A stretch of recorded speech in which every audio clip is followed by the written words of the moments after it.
Thank you, Mr. Daniels. And Mr. Noe, you're recognized for 5 minutes. Thank you. As Executive Director of the Shallow Water Energy Security Coalition and Senior Vice President, General Counsel, and Chief Compliance Officer of Hercules Offshore, I very much appreciate the opportunity to address the devastating economic impact of the Obama administration's reckless oil and gas policies. Mr. Chairman, the economic impact of the Obama administration's offshore oil and gas policies are direct, severe, and long-lasting. Over 400,000 jobs across the Gulf Coast alone are tied to the offshore energy business. Each one of our shallow water rigs is a floating factory. These floating factories employ 500 highly skilled and well-paid Americans, from the workers on the rig floor to the welders, dock workers, supply boat captains, helicopter pilots, and equipment manufacturers, and scores of others that support our industry. These jobs are at risk, and for one simple reason. The Obama administration is shutting down these floating factories rig by rig.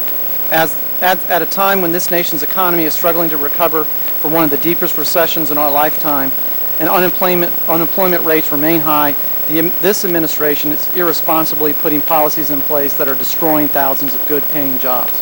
Mr. Chairman, this is no abstraction for me. The extreme policies of the administration have claimed one of our coalition members, and I fear others might follow. Just a few weeks ago, the country's second largest shallow water drilling company, Seahawk Drilling, declared bankruptcy, eliminating 1,000 good-paying jobs. I personally know the pain that this caused because I was there.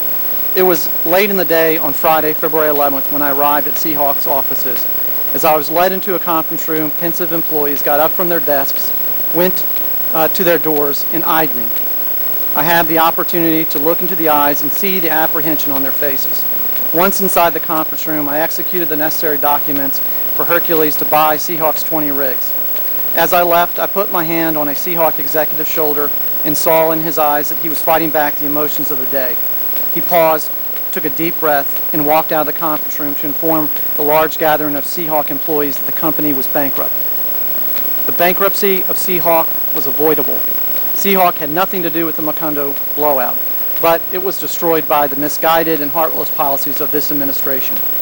Members of this committee have joined with others in a bipartisan effort to implore the administration to change course.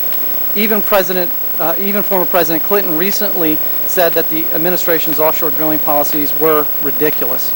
And yet, the administration persists in an ideologically driven mission to raise energy prices and to eliminate offshore oil and gas production and the many thousands of jobs that depend on it.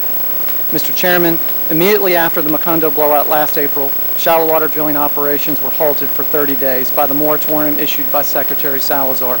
Yet, after the moratorium was supposedly lifted, Interior refused to properly and regularly issue shallow water drilling permits.